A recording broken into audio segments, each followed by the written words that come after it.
What led to your decision to collaborate with Mark Bumgarner? I knew that I wasn't pageant patty. Also, I didn't want a pageant patty performance. I wanted to break as many boundaries, change stereotypes, change the mold. So the moment he said, I don't make pageant patty gowns, I was like, well, I'm not a pageant patty queen.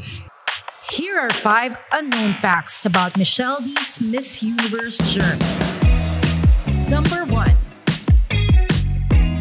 So Michelle, we want to know, when did you decide to pursue pageantry? 2018 was when I was deciding to join. I remember I was in La Union. Okay. And I was like, okay, next year's the year I'm joining Binibining Pilipinas. And then Catriona won. I was just having breakfast and I'm like, Filipinas wins. And I'm like, oh my gosh. Okay, so let's not join Binibining. Let's join Miss World. Okay. And not for anything. Yeah. It's just, I was also very realistic with the competition process. The chances of a back-to-back win was very slim. The odds wouldn't be in my favor. Not that there's any political agenda in the pageant scene. I just believed that it would be much harder to fight for a back-to-back win, especially after Catriona's competition, who really made an iconic mark on the universe stage. Number 2. Aside from your mom or cousin, which beauty queens did you admire or do you admire? Fun fact, I've only ever watched 2 Miss Universe pageants. And that was Pia's year and Catriona's year. Oh, wow. Okay. And these are moments in my life that I didn't block off my day just so I could watch Miss Universe. It just so happens that where I was, it was playing, so I was watching.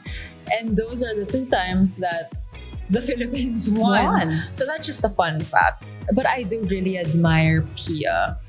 Pia, because she's just so real.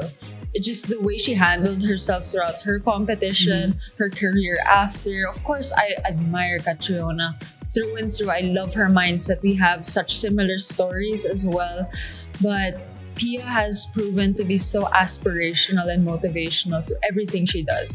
And of course, that's what I want to do also. That's the kind of mark I want to leave in the Philippines as well. Number 3. Michelle, did you ever think of joining Miss International? No, I have not.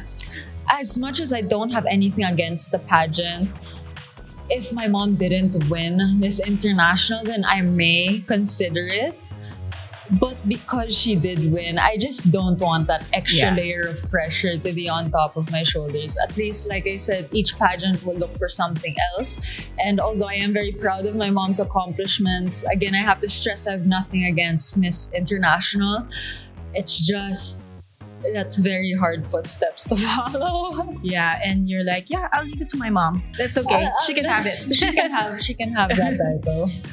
Number 4. Very grateful for GMA for really supporting my pageant journey, because as much as they could help, they really gave that to us, because I would end taping at around 4, 5 a.m.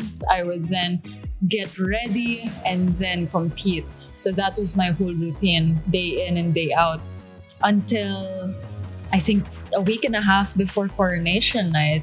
I was rushed to the hospital. What happened? Because my body just took an absolute toll from over fatigue, from the stress. On my birthday is when it happened. Oh no, okay. It was our sponsor shoot for them that I was on the way to.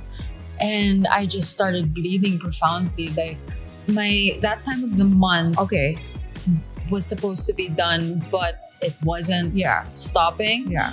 And a few days after, I asked my OB to send me like a prescription to stop it. It had an adverse effect towards me. I see. So instead of stopping, it just increased tenfold. I got to the hospital. I think at the end of that day, I lost about 4 liters of blood. That's a lot. My whole uterine lining was filled with stress-induced polyps, which they had to surgically remove.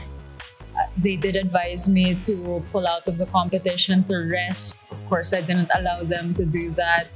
And I signed the waiver because I knew that my purpose, again, that's why I stress that you have to have a better purpose, a bigger purpose, more than just the crown or the vanity of it. Because when you have moments of struggles like that, you have to divert back into why you're doing what you're doing.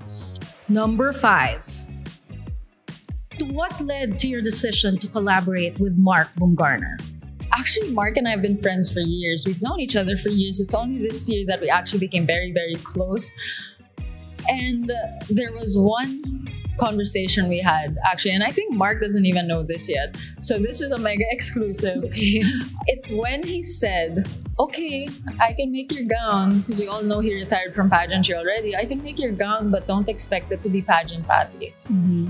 And I think subconsciously, that's what I super wanted. Not only did I know he's amazing at creating black designs, but also I knew that I wasn't pageant patty. Also, I didn't want a pageant patty performance. I wanted to break as many boundaries, change stereotypes, change the mold, change how your everyday woman sees beauty queens and believes that everyone can be a beauty queen in its essence.